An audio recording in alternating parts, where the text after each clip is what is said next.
Hello, Joan Kelly here, and welcome to the next instalment of J&K's Top 10s. Today, we're going to be looking at our favourite NES games of all time.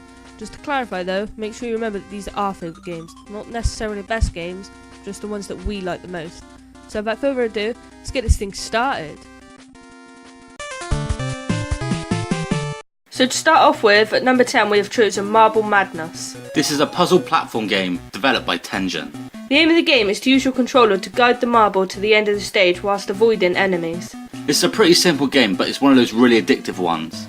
It can also be quite tricky trying not to get hit and fall off the edges. And it's also got some kick-ass music.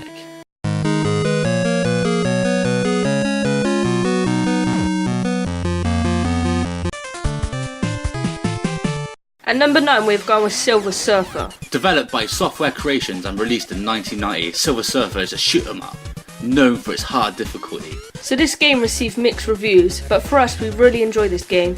Yeah, it's pretty goddamn hard, but we love the challenge it gives you.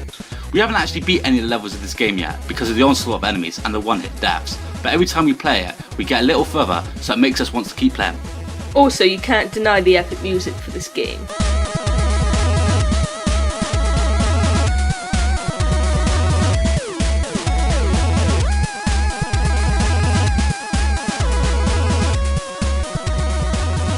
So despite the relentless difficulty, we really like this game. At number 8 we have chosen Mega Man. So Mega Man is an action platform game developed by Capcom and released in 1988. We haven't actually played all the Mega Man series, so that's probably why it's not higher on the list. Also, we don't play it as much as some of the games coming up. The Mega Man we have played the most is number 2, hence why we've chosen that one. Every stage has a lot of variety to offer the player. And we found the game to be pretty hard, but still a lot of fun to play. So at number 7 we went with Paperboy. Developed by Tengen and released on the NES in 1988, Paperboy is basically what you are, a paperboy.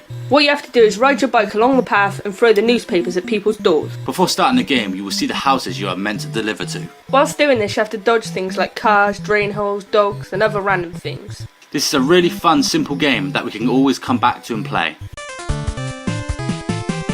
At number 6 we have chosen Smash TV. A run and gun shoot 'em up, Smash TV was developed by Beam Software and released on the NES in 1991. This is a very addictive game. Basically, you're taking part in a game show where you're running and gunning people down. It has a lot of variety with lots of different weapons, bosses, and you can decide what path to take. You can also play 2-player, which is a great addition to the game. It's a hell of a lot of fun playing with a friend and defeating your enemies working as a team. So for number 5, we have chosen the beast that is Ghosts and Goblins. Developed by Micronix and released on the NES in 1986, Ghosts and Goblins is one hell of a hard game. You play as a knight named Sir Arthur, and you fight your way through zombies, ogres, demons, cyclops, dragons, and other monsters in order to rescue Princess Primprin, who has been kidnapped by Satan, king of Demon World. So the reason this game is so hard is because not only do you have to fight against these monsters, but you can only get hit twice before you die, and you have a time limit to finish each level. And when you get to the end and you finally think that you've completed it, you get told that you imagined the whole thing, so the game starts you at the beginning again and you have to beat the game twice. Even though it's a very challenging game, it's a lot of fun to play, and when we started playing it, we found it hard to stop. At number 4 we went with Super Mario. The game was developed by Nintendo and released in 1985. So the player takes on the role of the main protagonist of the series, Mario, and the objective is to race through the Mushroom Kingdom, survive the main antagonist Bowser, and save Princess Toadstool. Most people have played or at least know of the Mario games and know how much fun they are to play. For us, this is our favourite.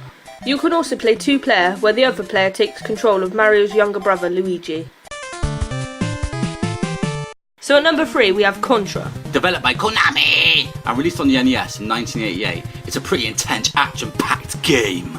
The game takes place in 2633 and an evil Red Falcon organisation have set a base on the Galuga Archipelago, sorry for the pronunciation, in a plot to conquer the world. And as a member of the Lance Bean of the Contra unit, you are sent to the island to destroy the enemy forces and uncover the true nature of the alien entity controlling them. What we love about this game is that it's simple, just keep walking and kill whatever you see. It's got a lot of different varieties of levels, bosses and weapons. Also, you gotta love that music.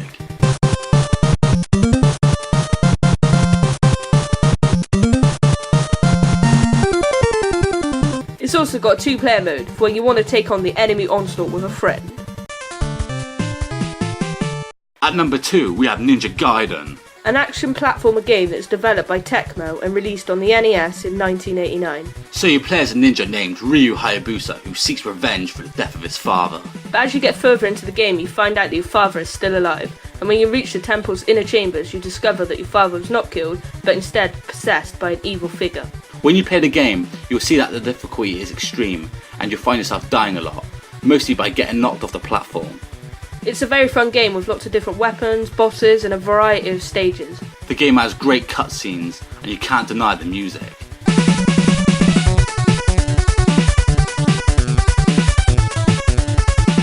Overall, it's a great game we have a lot of fun on.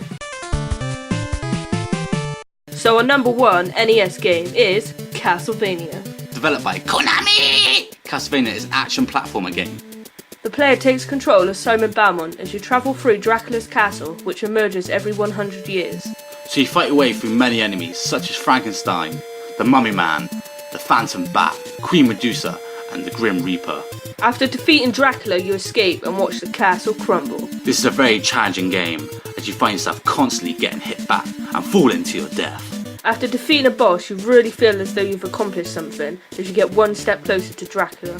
In our opinion, this is our favourite game on the NES, and we always have so much fun playing it. Also, it has some epic music to go with it. Hit it!